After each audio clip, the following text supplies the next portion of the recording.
오늘은 이제 소선지서로 만나는 하나님 25번째 시간이고요. 지난주에 이어서 미가서 두 번째 시간 진행하도록 하겠습니다.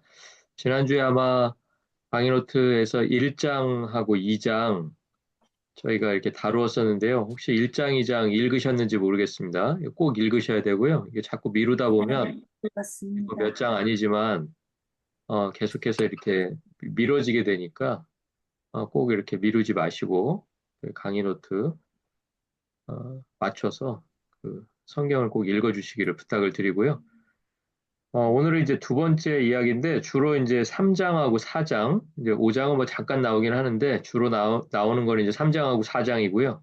미가서가 전체가 7장으로 되어 있기 때문에 다음 주 이제 마지막 세 번째 시간에 5장하고 6장하고 7장 그렇게 연속해서 세 장 다루고 이렇게 마치도록 그렇게 하겠습니다. 미가서를 읽다 보니까 그 요즘에 벌어지고 있는 그런 뭐 현상, 현실, 뭐 이런 거하고도 굉장히 많이 이렇게 비교할 점들이 있는 것 같고요. 항상 성경을 읽을 때 느끼는 거지만 성경이 그냥 뭐 2000년 전에 뭐 2500년 전에 뭐 있었던 기록, 뭐 그런 기록으로 끝나는 게 아니고 오늘날 우리가 살아가고 있는 이 시대를 계속해서 보여주고 있어요. 예, 그러니까 성경에서 예를 들어서 소선지서가 경고하고 있는 그런 시대 상황이 있을 거 아니에요? 당시에. 뭐 북이스라엘이 아직 멸망하기 전도 있었을 것이고, 또 북이스라엘이 멸망하고 유다만 남았을 때 그런 선지자들도 있었고요. 그리고 두 나라가 다 멸망해버리고, 뭐 바벨론 포로, 또 바벨론 포로에서 돌아온 이후 다시 재건하려고 애썼지만, 뭐 나라의 모습으로 제대로 갖춰지지 않았을 때, 뭐 그럴 때 활동했던 선지자들도 분명히 있었을 거거든요. 그럼 이제 그런 선지자들이 하는 이야기의 시대와 오늘 우리 시대가 이제 어떻게 닮아 있는지, 닮아 있다면 그때 외치던 그 선지자들의 외침이 오늘날에도 유효하다는 거잖아요. 그렇죠? 오늘날에도 그 선지자들의 말에 귀를 기울일 필요가 있다. 그러니까 예전에 그냥 그런 일이 있었고 그런 선지자가 있었다. 그냥 이 정도로 끝나면 저희가 공부할 이유가 특별히 없겠죠. 예, 그런데 제가 공부를 권해드리고 자꾸 공부하세요, 공부하세요 하는 이유는 오늘날 우리들이 살아가고 있는 그 시대에 던지는 메시지가 분명하게 있단 말이에요. 그러니까 오늘도 저는 그게 몇 개가 될지는 모르지만 또 몇 분이나 공감하실지는 모르지만 오늘날 이 시대에 나한테 던지는 메시지는 뭔가 이제 그걸 좀 생각하시면서 공부를 좀 진행하시면 어떨까 이제 그런 생각이 듭니다. 3장을 이제 먼저 다루게 될 텐데요. 3장 1절부터 4절까지의 내용은 범죄한 통치자들에 대한 이야기입니다. 지난주에도 잠깐 나왔었는데요. 특별히 이제 그 심판의 대상 중에서 통치자들 그러면은 계층으로 나눠 상중하로 나눈다면 이게 상이잖아요. 그렇죠?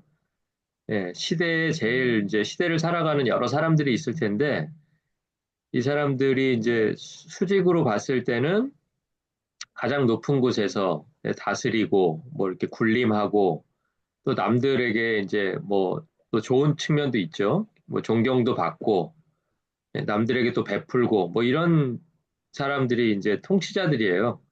그런데 통치자들한테 필요한 게 뭐냐면 정의라는 개념입니다. 정의. 하나님의 정의죠. 그래서 그 우두머리들이 근데 만약에 이제 통치하는 사람들이 정의를 몰랐을 때 무슨 일이 벌어지나 그 내용이 이제 3장 1, 2, 3, 4절에 이제 나와 있는 내용들입니다.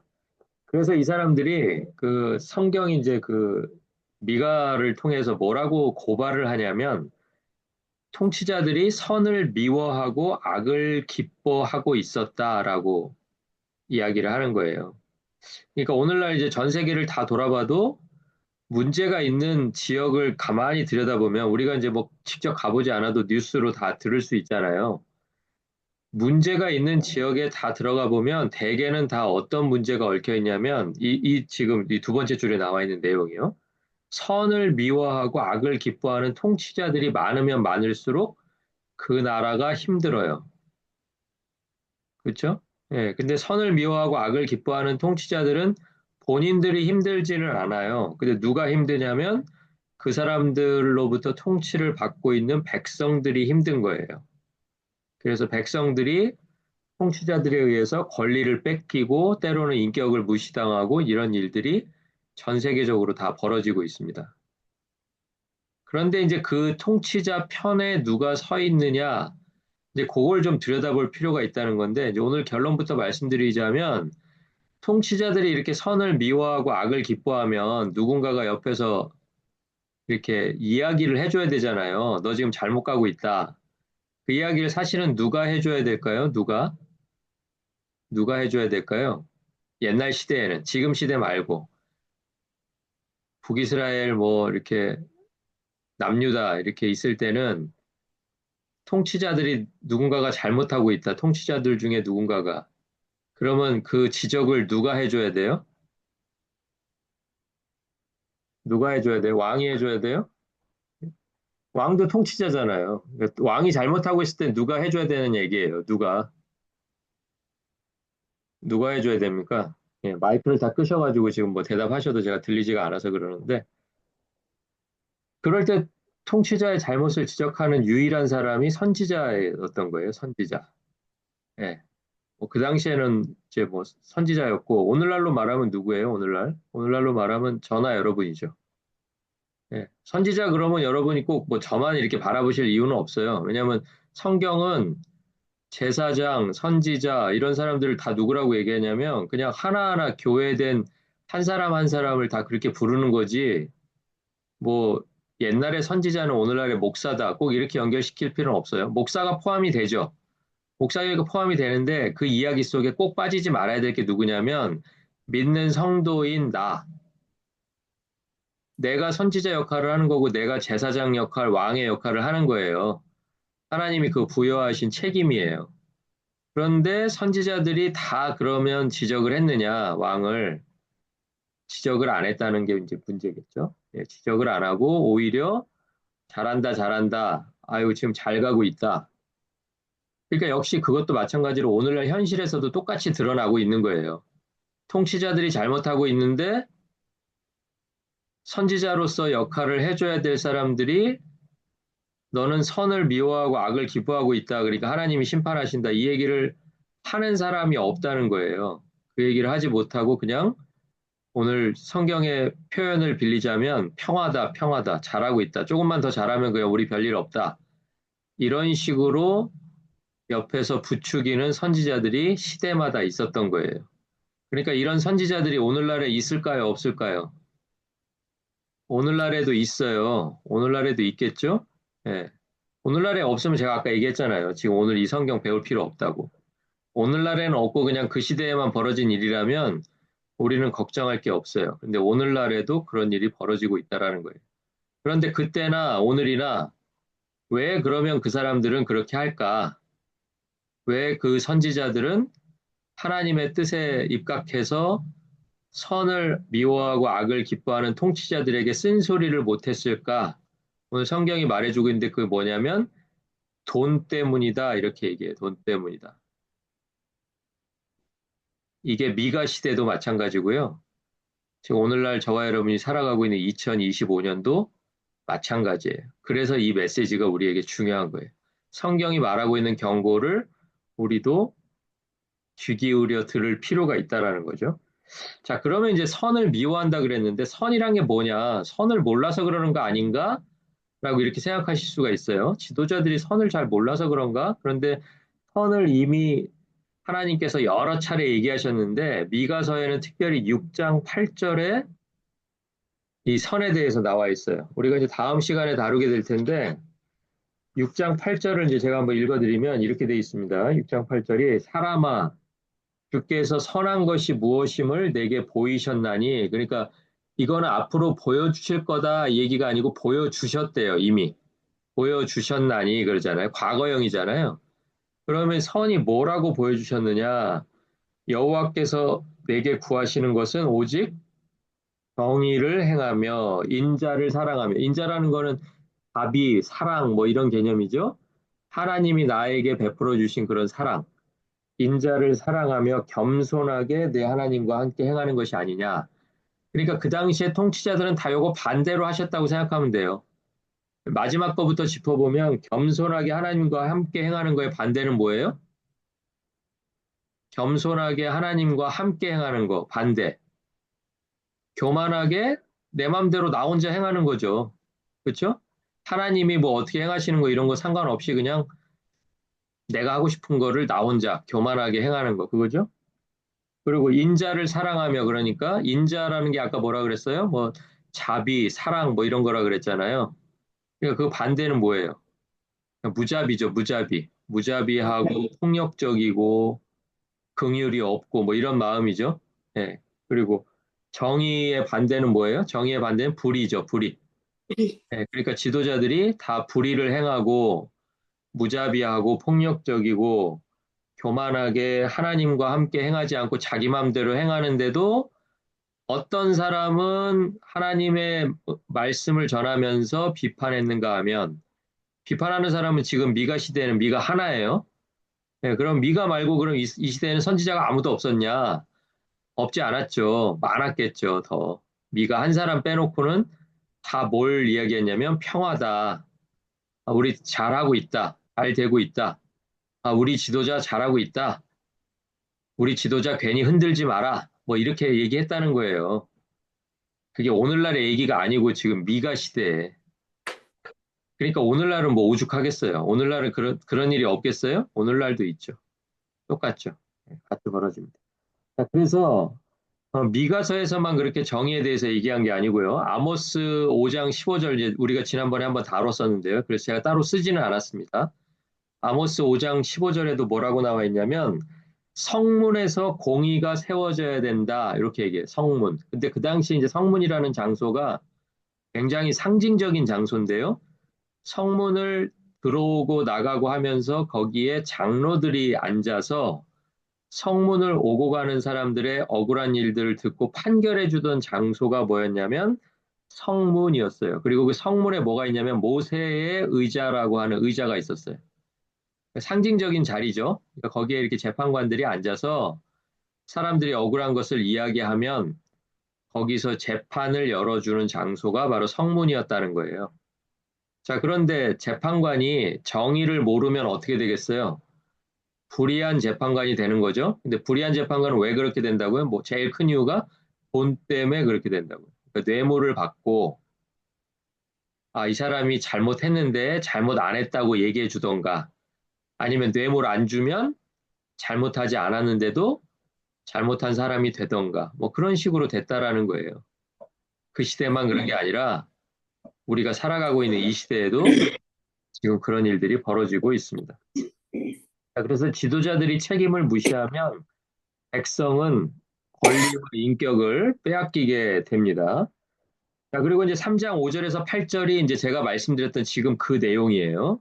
당시에 평화의 선지자들이라고 불리던 사람들이 있었다는 거예요.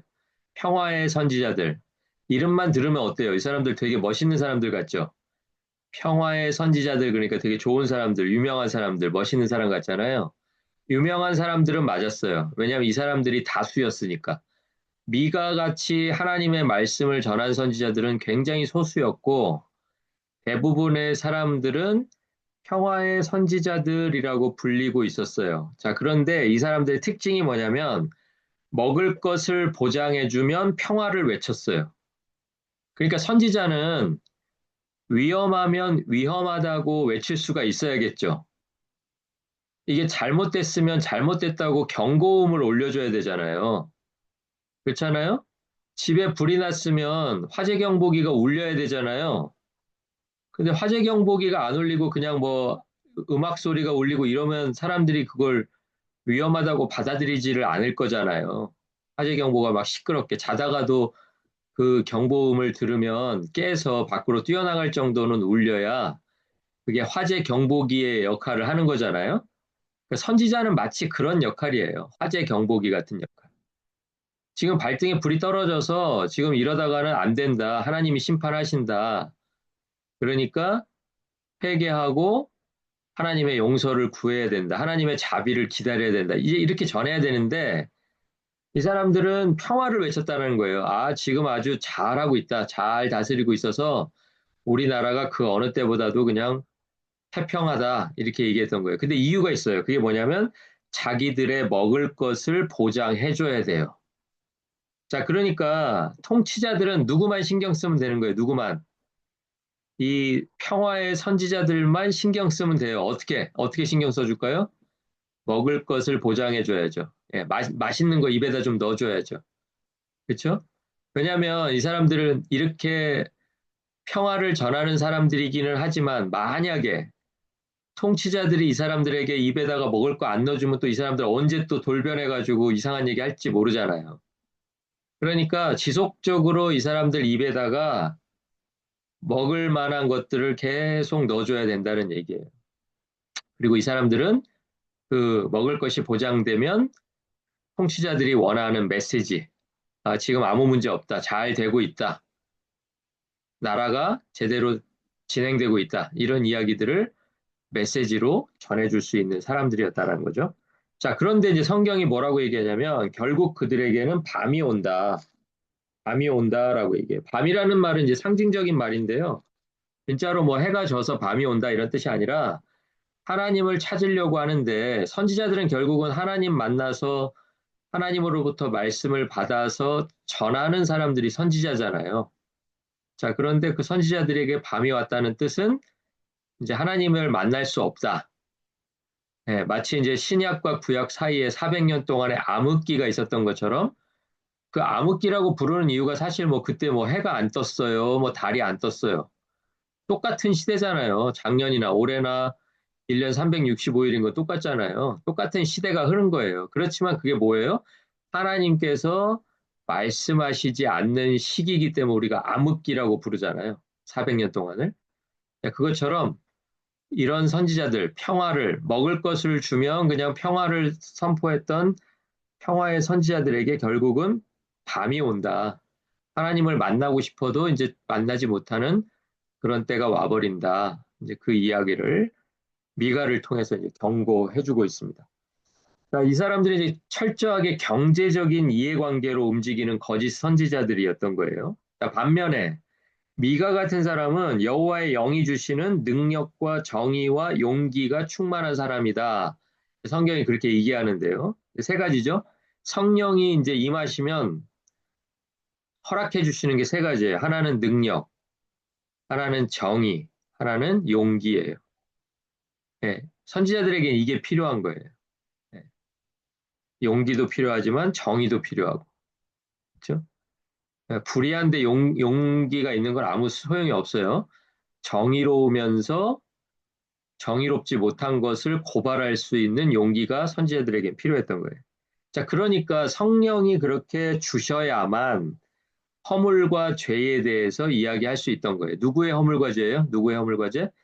우리가 앞에 다루었던 통치자들의 허물과 죄를 이야기할 수 있었다. 자, 그러니까 이거는 사람이 그냥 마음 먹으면 얘기하는 게 아니고 대부분의 사람들은 그냥 먹을 걸 주면 그 사람들이 하자는 대로 하는데 누구만 용기를 낼 수 있다는 뜻이에요?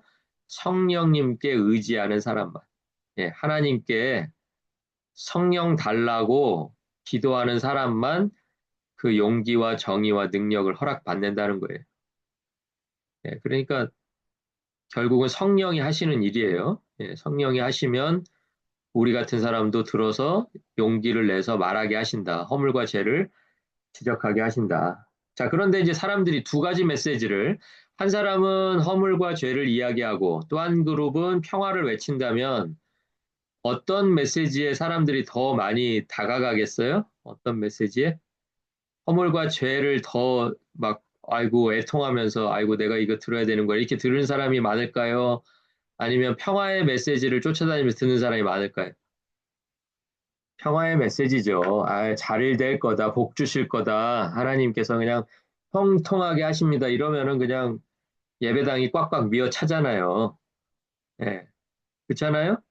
예, 그러니까 그런 메시지에 귀를 더 많이 기울이는 게 사람들이에요. 사람들은 왜 그러냐면 좋은 결과를 바라는데 하나님께서 회복시키는 좋은 결과들을 바라는데 회복하기 이전에 우리들에게 요구되는 과정이 있어요.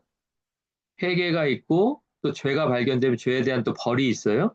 이런 것들을 건너뛰려고 하는 게 사람의 마음이라는 거예요. 어느 시대나. 그래서 마지막에 그 좋은 결과를 얻고 싶기는 한데 자꾸 미가처럼 뭐 허물이 있고 죄가 있고 죄 때문에 하나님의 벌이 있고 뭐 이런 얘기는 듣고 싶지 않았다는 거예요. 그러니까 빨리 그냥 평화로운 시대가 계속 되다가 뭐만 받고 싶은 거예요? 하나님이 주시겠다고 하는 그 이스라엘의 회복.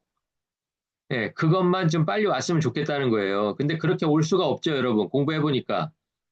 그건 그렇게 올 수 있는 게 아니잖아요. 회개가 없이 회복이 어떻게 돼요? 회복 이전에 항상 회개가 먼저죠. 세례 요한 때까지 계속 그 메시지잖아요. 선지자들도 그랬고, 세례 요한도 그랬고, 회개하라, 천국이 가까웠느니라. 회개가 먼저예요. 천국이 우리에게 오는 거, 마지막에 좋은 결과가 우리들에게 오는 거, 이게 우리들에게 그냥 오는 게 아니고, 회개해야 하나님께서 그 결과를 주신다는 거예요. 자, 그런데 이렇게 어느 쪽이 더 많았다고요? 평화의 메시지를 듣는 사람이 많아요? 허물과 죄의 메시지를 듣는 사람이 많아요? 평화의 메시지를 듣는 사람이 훨씬 많죠. 예, 그러니까 허물과 죄에 대한 메시지를 전하려 그러면 지난 시간에도 제가 얘기했지만 막 전하지 못하게 했다 그러잖아요. 전하지 못하게. 전하지 마라. 너 그런 얘기 하지 마. 아모스 같은 선지자는 너 그런 얘기 할 거면은 남쪽 유다로 다시 가버려. 뭐 이렇게 얘기했다 그랬잖아요. 예, 기억나시죠? 예. 자, 그런 반대가 있었는데도 하나님은 계속 선지자들을 시대마다 예배하셔서 선포하게 해요. 아니, 이렇게 효과도 없는데, 듣는 사람도 점점 없어지는데, 어, 누가 회개하지도 않는데, 하나님은 왜 이렇게 계속 회개, 돌아와라, 돌아와라, 왜 계속 전하실까요? 그 이유는 하나죠. 하나님에게는 그 사람들이 내 백성이니까요. 지금 회개 안 하고 있는 그 사람들이 남이 아닌 거예요. 하나님 입장에서는. 하나님 입장에서는 집 나간 둘째 아들인 거예요. 아들인 거예요. 딴 사람이 보기에는 아버지한테 그 정도 하고 갔으면은 아버지가 그냥 뭐 호적에서 파내도 아무 이상 없습니다. 이렇게 얘기할지 모르지만 당사자인 아버지는 외국에 가가지고 자기 재산 다 말아먹고 있는 그 사람이 누구예요? 누구? 내 아들이잖아요. 내 아들. 그죠? 내 아들이니까 포기 못 하는 거예요. 그러니까 하나님이 포기 못 하시는 이유는 딴 거 아니에요. 하나님 백성이라서 포기 못 하시는 거예요. 그러니까 우리 같은 사람도 다 기회를 받았죠. 하나님이 그냥 우리한테 딱 한 번 기회를 주고 한 번에 돌이키면 돌이키는 거고 못 돌이키면 다 멸망시켜버리고 이랬으면 우리는 아무도 여기 있을 사람이 없다니까요.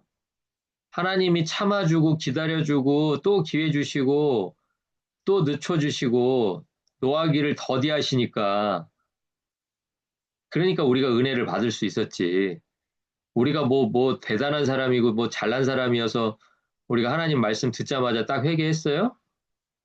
저는 그렇게 한 사람을 못 봤어요.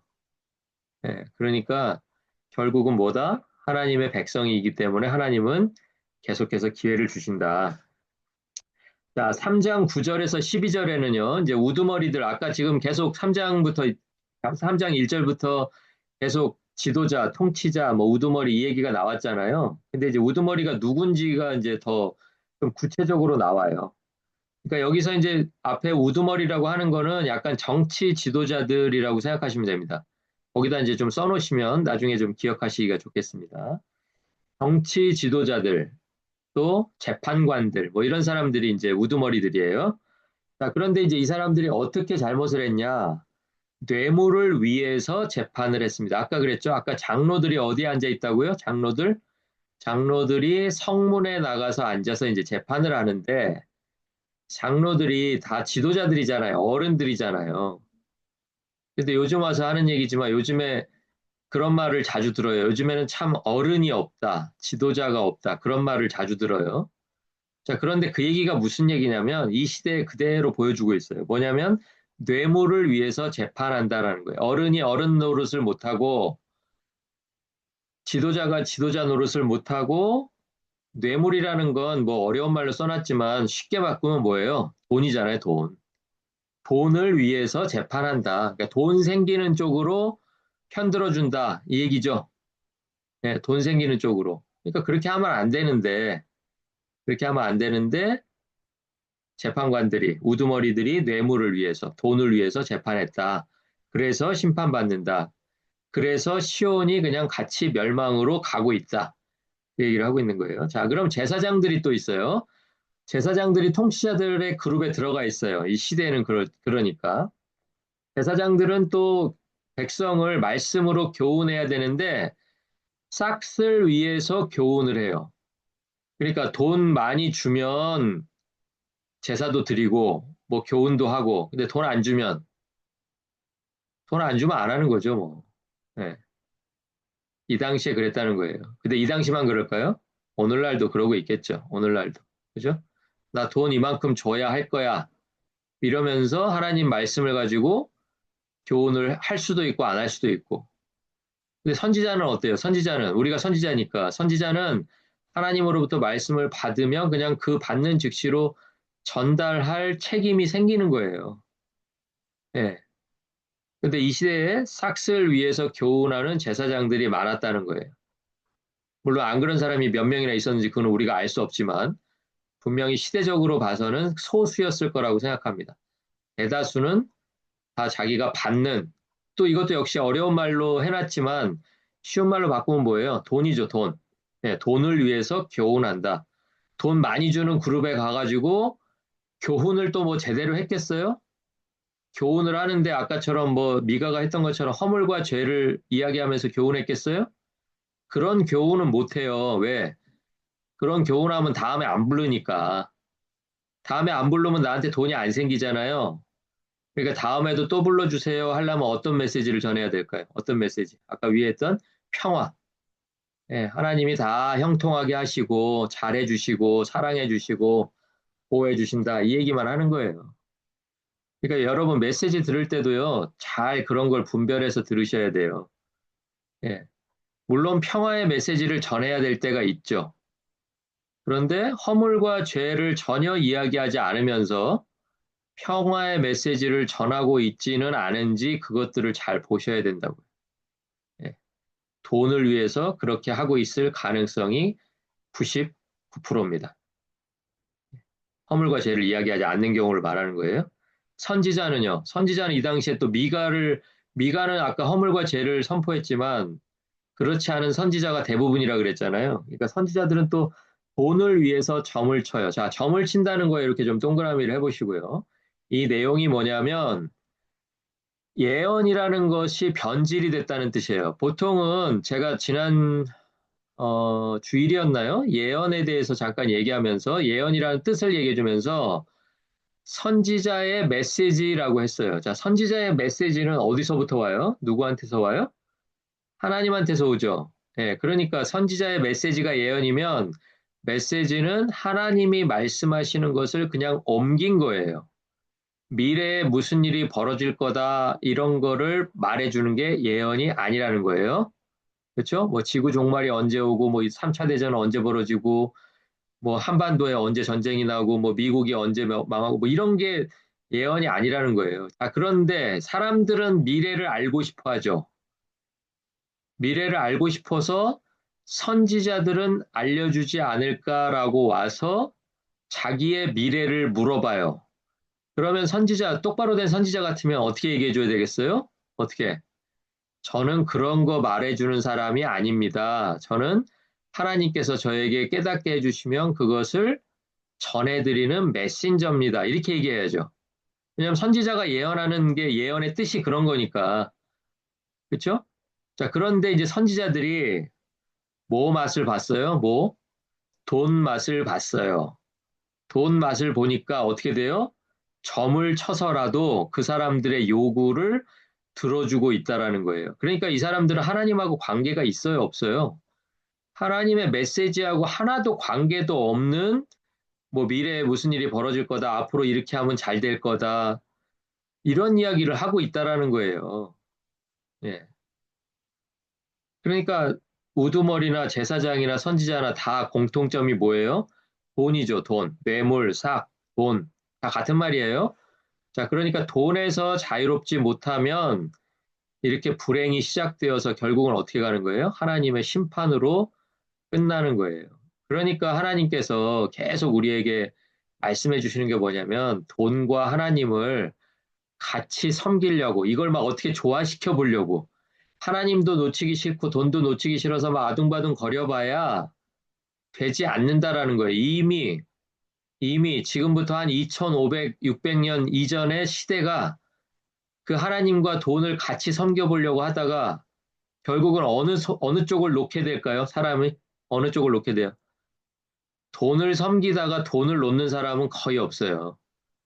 하나님과 돈을 같이 섬겨보려고 하다가 이제 하나밖에 못 붙잡을 때가 되면 어디를 붙잡아요? 어디를? 돈을 붙잡아요. 예. 하나님을 놔버리는 거예요. 그러니까 하나님을 놔버리는데 하나님이 심판 안 하시면 그것도 웃기잖아요. 그러니까 하나님이 그러니까 심판하실 수밖에 없는 그 구조로 가고 있는 거예요. 돈을 붙잡았기 때문에. 그러니까 이 사람들만 되게 멍청해서 아이고 하나님이 심판하시는데 그것도 모르고 저기까지 갔네 이렇게 생각하시면 안 돼요. 오늘 이 시대에도 우리가 돈과 하나님의 사이에서 정확하게 하나님을 붙들지 않으면 우리는 나중에 어디를 놔야 돼요? 어디를? 하나님을 놔야 된다니까요. 그러니까 그 하나님 놓지 않으려니까 뭐를 지금 놔야 돼요? 뭐를? 지금 뇌물을 놓고 싹스를 놓고 돈을 지금 놔야 되는 거예요. 그래야 그때부터 선지자들은 허물과 죄를 선포할 수 있고 그리고 제사장들은 하나님과 사람 사이에서 중보할 수 있고 또 통치자들은 하나님께 물으면서 하나님과 함께 동행할 수 있는 거예요. 근데 그 돈을 놓지 못하니까 하나님과 동행하지도 못하고 하나님과 사람 사이에서 중보하지도 못하고 하나님의 메시지를 전하지도 못하는 그냥 그런 바보들이 돼버렸다는 거죠. 예. 오늘날도 이런 바보들이 있다 없다? 있다. 오늘날에는 없으면 뭐 얼마나 좋겠어요. 근데 아까도 얘기했잖아요. 오늘날에 없으면 제가 이 공부를 시작할 이유가 없다니까요. 예. 제가 공부를 하고 있다는 거는 오늘날에도 그런 바보들이 분명히 있다라는 거예요. 없어지는 날을 기대를 해봅니다. 예. 그때 가면 이제 저도 좀 공부 좀 쉬게, 공부 안 해도 될 날이 올지도 몰라요. 근데 어쨌든 그날은 아직 오지는 않았으니까 그때까지는 계속 소선지서 속에서 우리에게 뭐라고 말씀하시나 이 얘기를 정확하게 예, 공부해서 이렇게 전달할 수밖에 없는 거죠. 자, 그러면 이제 4장으로 넘어가 보겠습니다. 4장에서는 이제 3장과 분위기가 이제 확 달라져 가지고요. 마지막 날에 이제 심판이 다 끝나고 마지막 날의 이야기가 이제 잠깐 나옵니다. 자, 그러면서 이제 시온이 앞으로 어떻게 될 것인가 하는 이야기가 4장 1절부터 5절까지 이제 나오게 되고요. 그 내용이 이사야 2장 2절에서 4절 내용과 거의 같아요. 거의 같아요. 자, 그러니까 뭐 이사야가 미가서를 참고했을 수도 있고요. 뭐 미가가 이사야서를 참고했을 수도 있는데 뭐 그건 중요한 게 아닌데 어쨌든 이사야도 하나님의 회복된 이후에 어떤 모습일까를 이야기하는데 2장 2절, 3절, 4절 이렇게 쓰고 있고요. 거의 비슷한 내용을 미가는 4장 1절, 2절, 3절, 4절, 5절 여기서 이렇게 쓰고 있다라는 거예요. 자, 그런데 이제 시온이 앞으로 이제 평화가 이루어질 건데 전적으로 여호와께서 평화를 이루어 주셔야 돼요. 근데 이제 지금은 그런 일이 벌어지지 않고 4장 1절 한번 보세요. 맨 첫 번째 단어가 뭐냐면 끝날에 이러잖아요. 끝날. 예, 이거는 진짜 전 우주적인 끝날이죠. 마지막 날에. 그러니까 현재는 벌어지지 않았지만 먼 미래의 일입니다. 그리고 심판 이후의 회복이에요. 그러니까 끝날에 할 때 그 끝날 앞에는 아까도 말했지만 반드시 어떤 과정이 필요해요? 회개, 죄에 대한 용서, 뭐 하나님의 심판, 뭐 이런 과정이 당연히 있는 거예요. 그러니까 그런 거 없이 그냥 마지막에 끝날에 평화가 있다니까 아, 빨리 평화가 왔으면 좋겠다. 이렇게 생각하면 안 된다라는 거예요. 자, 그런데 이제 미가 시대에는 이제 그렇게 전하는 선지자들이 있었죠. 자, 그리고 이제 중요한 거. 예루살렘이 모든 사람을 위한 예배의 중심지가 될 것이다. 자, 그런데 여기서 중요한 게 여기서 말하고 있는 예루살렘을 오늘날의 저 이스라엘 땅에 있는 그 예루살렘이라고 보시면 안 돼요. 이 마지막 날, 끝날의 예루살렘은 어떤 예루살렘이냐면 요한계시록이 이야기하고 있는 새하늘과 새 땅, 하늘에서 하나님의 아들이 가지고 오시는 그 예루살렘, 새 예루살렘을 얘기하는 거예요. 그렇죠? 요한계시록이 없었다면 사람들은 아마 이 시대에도 마찬가지였겠지만 이 미가 시대에도 마찬가지였겠지만 예루살렘이 회복될 거다 그러면 자기들이 살고 있는 현재 이 땅, 그 회복만 생각했을 거예요. 근데 요한계시록은 분명히 뭐라 그래요? 새 하늘과 새 땅이 어디로부터 와요? 하늘로부터 와요. 하늘로부터 새 예루살렘이. 그러니까 하늘로부터 내려오는 예루살렘이다. 왜? 뭐 때문에? 어떤 단어 때문에? 그 끝날이라는 단어 때문에. 끝날. 예, 요한계시록의 마지막 날이죠. 예. 문자적이고 지리적인 예루살렘이 아닙니다. 이것을 자꾸 혼동하기 때문에 여러 가지 문제가 생겨요. 그래서 뭐 이스라엘이 뭐 나쁜 짓을 해도 이스라엘은 그냥 왠지 잘 돼야 될 것 같고 이스라엘이 잘 돼야 우리도 잘 돼야 될 것 같고 막 이걸 이야기하시는 분들이 가끔 있어요. 예, 제 주변에는 다행히 없는데 혹시 여러분 주변에 있으면 요 미가서 성경 공부한 걸 꼭 좀 들려주세요. 그거 아니라고. 예, 잘못됐다고 꼭 얘기해 주세요. 자, 특히 성전은 더 그렇다. 이제 성전이 회복될 건데, 자, 성전이 끝날에 이르러서 여호와께서 사람들을 인도하시는 그 예루살렘이라는 게 하늘에서 내려왔다면 성전도 그 당시에 서 있는 그 솔로몬 성전을 이야기하는 게 아니라는 걸 우리 알 수가 있죠? 그렇죠? 예, 그러니까 성전도 뭐 예루살렘은 요한계시록까지 가야 됐지만 성전은 벌써 예수님 시대에 벌써 성전을 허물고 사흘 만에 다시 예수님이 짓겠다라고 말씀하시잖아요. 그죠? 예, 그리고 또 베드로는 또 뭐라 그래요? 너희 몸이 성전인 것을 이야기하잖아요. 그러니까 몸이 성전인 것을. 그죠? 예, 그러니까 성전은 뭐가 성전이냐? 여기서 말하는 성전은 우리들 자신이 성전이다. 한 사람 한 사람 하나님 앞에 예배하기 위해 나온 사람들 개개인이 성전이다. 이제 이렇게 이야기를 이해하시면 되겠습니다. 자, 뒷장으로 한번 넘겨서요.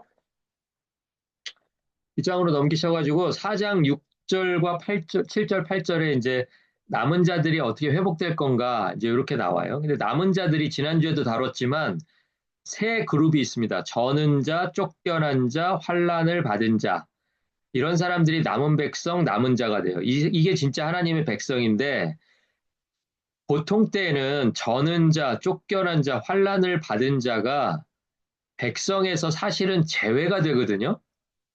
출애굽했을 때만 해도 뭐 이렇게 뭐 절름발이나 뭐 이런 사람들 있잖아요. 뭐 유출병이 있거나 뭐 질병이 있거나 이런 사람들은 뭐 장막에서 섬기는 것도 제외시킬 정도로 그 정도로 이 사람들은 사람 취급을 못 받던 사람들이에요. 근데 벌써 미가 시대에 와서 하나님께서 뭐라고 하시냐면 미가 시대에는 그런 일이 안 벌어지는데 마지막 날이 되면 하나님의 백성으로 남게 될 사람들이 지금 미가 시대에는 사람 대접 받지 못하는 사람들. 그렇죠? 예언은 지금 미가 시대에 하고 있지만 미가 시대에 사실 저는 자가 백성 취급 받는 시대가 아니잖아요. 그렇죠? 쫓겨난 자들이 백성 취급 받을 수가 없잖아요. 성 밖으로 쫓겨난 사람이 무슨 여기 취급을 받아요. 자, 그런데 마지막 때 끝날이 되면 너희들이 백성이라고 생각하지도 않았던 그 저는 자, 쫓겨난 자, 환난을 받은 자가 내 백성이 된다. 지금 이거를 선포해주고 계신다는 거예요. 그러니까 이 메시지가 통치자들에게 어떻게 들렸겠어요? 야, 이거는 우리가 사실은 그 하나님 백성의 핵심이 되어야 되고 우리는 그렇게 굳게 믿고 있는데 우리가 지금 저는 자나 쫓겨난 자 이런 사람들은 우리 국민으로 치지도 않잖아요. 백성으로. 이 사람들이 뭐 일을 해서 뭐 돈을 벌어요. 뭐 세금을 내요. 뭐를 해요. 근데 이 사람들이 나중에 뭐가 된다는 거예요? 하나님의 백성이 된다고 하니까 통치자들로서는 상당히 받아들이기 어려운 아주 그냥 괴로운 말씀이었던 건 분명하다는 거예요. 미가의 말씀이. 자, 그러면서 저는 이제 저는 자라고 했을 때 누가 떠올랐냐면 야곱이라는 인물이 떠올랐습니다. 야곱. 야곱은 사실요, 인생을 두 개로 나누면 야복 강가에서 천사와 씨름하기 이전과 씨름한 이후로 나눌 수가 있어요. 나이로 따지면 사실 그렇게 나누면 안 되죠. 나이로 따지면 사실은 뭐 하란으로 건너가기 전과 하란으로 건너간 이후 뭐 이렇게 따져야 이제 야곱의 나이 한 50% 50% 맞을 거예요, 거의. 예, 전반기는 어머니하고 같이 보내다가 이제 후반기에 가가지고 참 파란만장한 일들이 이제 벌어지고 결국은 애굽까지 내려가고 뭐 이런 일들이 벌어집니다. 결국은 이제 애굽에서 죽었죠. 자, 그런데 실제로 이제 연도로 따지면 그렇지만 예, 야곱의 인생을 두 개로 나누는 그 중심 사건이 뭐냐면 야복강에서 천사와 씨름한 그 사건이에요.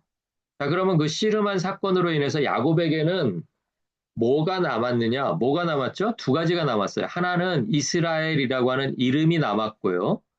또 한 가지는 육체적으로 평생 불구로 지내야 되는 상처가 남았어요. 그죠? 그러니까 이 사람은 그냥 그날 하루만 아프고 그 다음날에는 다시 정상이 됐던 것이 아니고 그날 이후로는 지팡이에 의존해야 되는 사람이 돼버린 거예요. 그걸 기억하셔야 돼요. 그러니까 오늘 미가서의 표현으로 말하면 야곱이 그 씨름 이후에 뭐가 된 거냐면 저는 사람이 된 거예요. 저는 사람. 근데 결국은 야곱에게 뭐가 또 남았다 그랬죠? 제가 아까 육체적인 상처 말고 이름이 남았다 그랬잖아요. 이름. 어떤 이름이에요? 이스라엘. 하나님께서 다스리신다라는 뜻의 이스라엘이에요. 그러니까 그 이전에는 누가 다스렸다는 거예요? 사실은 육체는 멀쩡한데 야곱을 누가 다스렸어요? 그전에는. 입으로는 뭐 하나님 뭐 내가 다시 돌아오게 해주시면 여기에 뭐 하나님의 전을 쌓고 뭐 이런 얘기 많이 했잖아요. 근데 싹 다 까먹었죠. 왜? 하나님이 자기를 다스리신 게 아니라 누가? 그냥 교만에 차 있던 인간 야곱이 자기 인생을 계획하고 어려움을 헤쳐나가고 남 속여가지고 돈을 벌고 하는 그런 과정이었다는 거예요. 그런데 실질적으로 하나님의 백성이 되어버리는 사건이 언제 벌어지냐면 야곱이 평생 불구가 되고 난 저는 자가 되고 난 이후에 비로소 야곱이 하나님의 백성이 되는 거예요. 그 이전에는 말로만 하나님의 백성이었고 말로만 고백하고 말로만 하나님께 뭐 전을 세워드린다고 그러고 그랬는데 실제로 그 베델로 돌아가게 된 사건은 이 씨름한 사건 이후에 벌어집니다. 그전에는 뭐 그거 기억도 못하고 그냥 20년 이상을 그냥 돈벌이에 골몰하면서 보내게 되는 거예요. 하란에서. 그래가지고 나중에 결국은 그 재산 다 가지고 나와서 어떻게 해버려요? 어떻게 해버려요? 다 에서한테 주고 끝나잖아요. 에서 화를 무마하려니까. 예, 인생이 그런 거예요. 근데 야곱은 결국은 뭐가 중요하다? 재산이 중요한 게 아니고 하나님의 백성 되는 게 중요하다. 그러니까 마지막 때가 되니까 내가 뭐 저는 자여서 그게 뭐 부족함이 아니고요. 오히려 하나님께서 저는 자들을 하나님의 백성이 되게 하시겠다라고 지금 미리 말씀해 주시는 거예요. 끝날이 오기도 전에. 그러니까 이때 그 말을 들었던 사람 중에 만약에 저는 자가 있었다면 꼭 뭐 다리를 절어서 저는 자가 아니라 사회적으로 무시받고 억압받고 아무 대접도 받지 못하는 사람이 이 말을 들었다면 그 사람은 얼마나 기뻤을까요? 아, 끝날 가면은 나 같은 사람에게도 소망이 있구나. 그러면 그 사람은 지금 현실의 삶 속에서 하나님의 공의만 생각하면서 살 수 있는 거죠. 왜 마지막 날엔 내가 백성 될 거니까. 그렇죠? 예, 그리고 쫓겨난 자, 환란을 받은 자, 뭐 야곱, 다윗, 바벨론 포로들 이런 사람들은 제가 이제 떠올린 거예요. 아, 이런 사람들이 현실에서는 뭐 사울의 위협을 피하면서 여기저기 도망 다니고 또 미친 사람 흉내도 내고 자기 국경 안으로도 못 돌아오고 이방으로 돌아다녔던 그 다윗이지만 하나님이 자기 백성 되게 하시겠다는 그 소망이 있으니까 그 시간을 견딜 수 있었구나. 이제 그 생각이 들어서 제가 거기다 써놨습니다. 현재는 악의 시간이에요. 현재는 악한 통치자들이 다 장악하고 있는 그 시간인데 미래에는 소망이 있습니다. 자, 그런데 이제 미래에 소망이 있다는 게 현실에서는 지금 아무것도 느껴지지 않잖아요. 그러니까 미래에 잘 될 거야. 이게 그냥 단순한 뭐 정신 승리가 아니라 우리가 뭐 청년들에게 야, 나중에 다 잘 될 거야. 지금은 좀 고생하지만 잘 될 거야. 이렇게 얘기해 주는 정도가 아니라 이 얘기해 주는 사람이 누구예요? 하나님이시기 때문에 거기에 소망이 있다라는 거예요. 사람이 얘기해 주면 아이고 뭐 저 사람도 미래를 모르는데 저렇게 그냥 좋다 좋다 얘기해 주는 거겠지 이렇게 하겠지만 얘기해 주시는 분이 누구라고요? 하나님이시기 때문에 예, 우리가 그것을 믿고 따라갈 수가 있다라는 거죠. 자, 그런데 이제 거짓 선지자들은 고난이 하나님의 백성에게 일어날 수 없다라고 전했어요. 왜냐하면 이 사람들은 거짓 선지자들은 제일 외치고자 하는 메시지가 뭐였어요? 평화. 평화니까 우리 삶 속에서 뭐 고난은 하나님의 백성들에게 일어나면 안 된다. 오히려 고난 당했다는 거는 분명히 뭐가 잘못을 했거나 죄를 지었거나 뭐 이것 때문에 고난 당하는 거지 고난은 당할 수가 없다라고 가리켰던 게 바로 거짓 선지자들의 메시지였다는 거예요. 이게 오늘날에도 있어요. 똑같이. 이제 좀 고급스러워졌죠. 표현이. 번영신학이라고 이렇게 얘기합니다. 번영신학. 하나님은 그냥 우리에게 복 주신다. 하나님은 그냥 하나님 역할은 그냥 우리에게 복 주시는 거예요. 그거 이상도 이하도 없어요.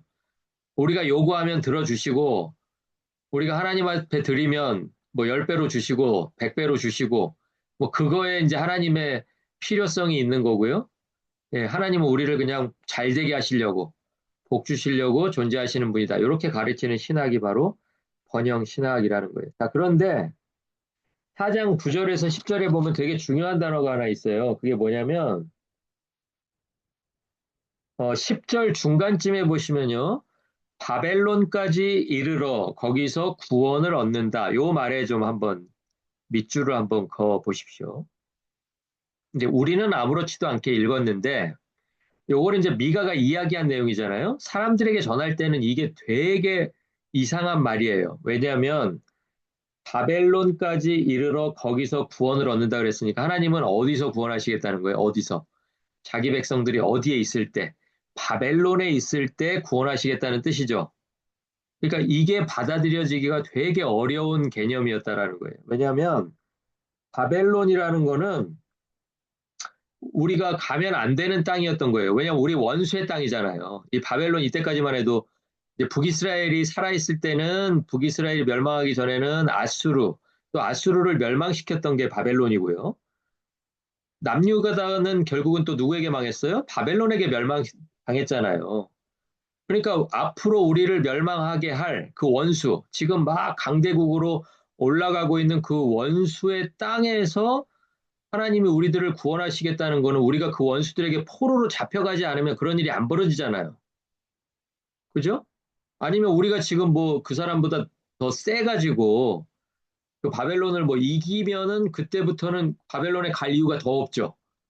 왜냐하면 예루살렘에서 하나님의 구원을 선포하시면 되잖아요. 그러니까 이 경우나 저 경우나 생각해봐도 우리가 바벨론으로 끌려갈 판인데 하나님께서는 반대로 뭐라고 얘기하시냐면 내가 내 백성들에게 바벨론에서 구원을 베풀겠다라고 이렇게 말씀하세요.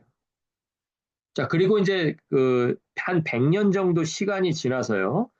예레미야가 바벨론 포로들에게 편지를 쓰는데요.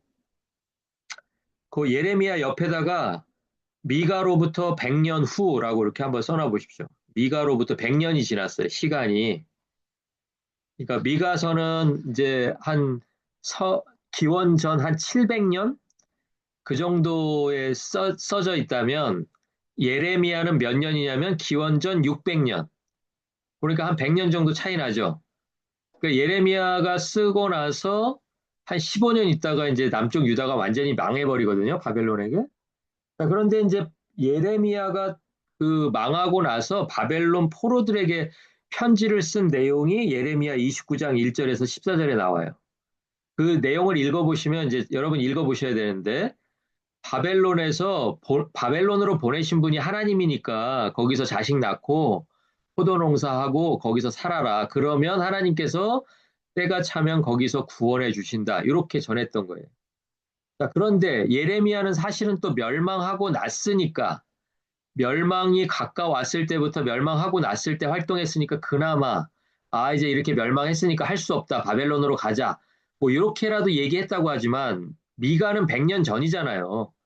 아직 멸망하기도 100년 전인데 하나님께서 너희들이 바벨론으로 포로가 되어서 가고 거기서 내가 구원하겠다. 이렇게 말씀하시니까 이 메시지를 받아들이기가 어려웠던 거예요. 그러니까 사람들이 바벨론이 그렇게 강해지니까 어디로 가야 된다라고 거짓 선지자들은 주장하냐면 옛날부터 바벨론과 대적할 만한 나라가 딱 한 나라가 있었는데 그게 어디냐면 애굽이었던 거예요. 애굽.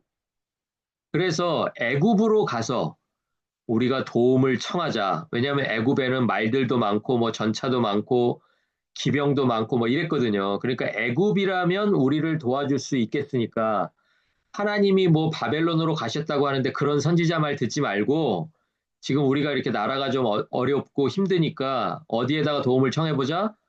애굽에다가 도움을 좀 청해보자라고 거짓 선지자들은 외쳤던 거예요. 애굽으로 가. 근데 애굽으로 가는 계획이 헛되다고 에레미야가 그 얘기까지 또 해요. 그러니까 애굽으로 가자는 얘기를 언제부터 했다는 얘기예요? 미가 시대부터 거의 100년에 가까운 주구장창 주장한 게 뭐냐면 우리가 어려우면 누구에게 손 벌려야 된다? 애굽에게 손 벌려서 문제를 해결해야 된다라고 통치자들도 이야기하고 또 통치자들에게 먹을 것을 받아먹는 또 제사장들, 선지자들 다 그렇게 얘기하니까 예레미야나 미가 같은 선지자들은 그거 아니다. 하나님은 포로로 끌려가야 산다라고 역으로 말씀하신다는 거예요. 그러니까 때로는 하나님이 우리를 막 고난의 한가운데로 막 밀어 넣으시는 것 같은데 밀어 넣으시고 끝나는 게 아니라 하나님이 항상 뭘 얘기하세요? 고난의 한가운데에서 내가 너를 구원해 내겠다라고 그 메시지를 하나님께서 오늘 전해 주신다는 거예요. 그러니까 그 메시지를 미가 시대뿐만 아니라 오늘을 살아가는 저와 여러분도 같이 들어야 되는 메시지인 거죠. 자, 마지막 단락 빨리 정리하고 마치겠습니다. 4장 11절에서 13절에 보시면요. 하나님의 계획에 대해서 이방 나라들이 오해하고 있는 내용들이에요. 자, 어떤 내용이 나오냐면 시온이 여러 백성을 쳐서 깨트리는 때가 온다라고 이야기하고요. 전리품을 여호와 앞에 드리는 승리의 시간이 온다라고 얘기해요. 그런데 이게 언제냐는 거예요. 이게 언제냐는 거예요. 현실은 이런 것과 전혀 상관이 없잖아요. 현실은 지금 나라가 지금 멸망하기 얼마 남지 않았어요. 북이스라엘 같은 경우는. 그리고 물론 이제 뭐 한 100년 이상 좀 가기는 하지만 남유다도 북이스라엘이 멸망했던 그 길을 따라갈 거고요. 자, 그러니까 요 시온이 여러 백성들을 쳐서 깨뜨리는 때나 또 전리품이라는 거는 전쟁에서 승리했을 때만 챙길 수 있는 거잖아요. 진 나라하고는 아무 상관없습니다. 이긴 나라만 챙길 수 있는 게 전리품인데 이스라엘이 전리품을 챙겼다는 것은 다른 나라하고 전쟁에서 이겼을 때 그것도 뭐 조금 이긴 게 아니라 완전히 그 나라를 눌렀을 때 챙길 수 있는 게 전리품이잖아요. 근데 북이스라엘과 남유다 시대 이후에 그런 시대가 있었어요? 다른 나라하고 싸워서 그 나라를 이겨본 적이 있냐고요. 그러니까 역사적으로는 이런 날이 없었어요. 자, 그러면 우리가 이걸 어떻게 받아들일 건가? 시온이 여러 백성들을 이방 나라들을 쳐서 깨뜨리는 때가 언제고 전리품이 여호와께 드려지는 순간이 언젠가? 이게 고린도후서 10장 3절에서 6절에 나와요. 고린도후서 3장 10장 3절에서 6절에 뭐가 나오냐면 견고한 진을 무너뜨리고 하나님을 아는 것을 대적하여 높아진 것을 무너뜨리고 거기 오타가 있습니다. 뜨리고입니다. 무너뜨리고 그 다음에 모든 생각을 사로잡아 그리스도에게 복종하게 하는 것 그것이 우리들의 일이다라고 사도 바울이 이야기하거든요. 고린도 교회에 가서. 자, 그런데 바로 그 이야기가 지금 미가가 예언하고 있는 시온이 여러 백성 이방을 다 쳐서 깨뜨리는 때 그리고 전리품을 여호와께 드리는 승리의 시간이 예언하고 있는 바로 그 시간이라는 거예요. 그러니까 역사적으로는 이스라엘 나라가 강해져서 오늘날 벌어지는 것처럼 뭐 주변 국가들을 뭐 다 무기로 제압하고 뭐 자기네 땅에 들어와 있는 사람들을 다 쫓아내고 뭐 이런 시대를 통해서 하나님께서 승리의 시간을 이루어 가시는 게 아니라 바울이 이야기했던 것처럼 복음으로 견고한 진을 무너뜨리고 하나님을 아는 것을 대적하여 높아진 것. 아까 교만하면 어떻게 한다 그랬어요? 교만하면 하나님과 같이 행하지 않고 자기 마음대로 행한다 그랬잖아요. 그러니까 교만해서 높아진 것을 무너뜨리니까 그 다음에는 어떻게 하는 거예요? 겸손하게 하나님과 함께 행하는 선을 이들이 경험하게 되는 거죠. 이게 근데 뭘로만 이게 가능하다? 무기로, 국력으로 이루어지는 것이 아니라 하나님의 복음으로만 가능하다. 이것을 고린도 후서 10장 3절에서 6절이 이야기하고 있다는 것입니다. 자, 오늘 저희가 이제 미가서 3장과 4장을 좀 길게 살펴봤는데요. 오늘 공부는 여기까지 마쳤고요. 다음 시간에 저희가 미가 세 번째 시간 5장과 6장 그리고 7장을 다루면서 미가서를 마지막으로 정리하도록 하겠습니다. 오늘 공부하시느라고 수고 많으셨고요. 다음 주에 다시 준비해서 여러분과 같이 찾아뵙도록 하겠습니다. 감사합니다. 수고하셨습니다, 목사님. 감사합니다.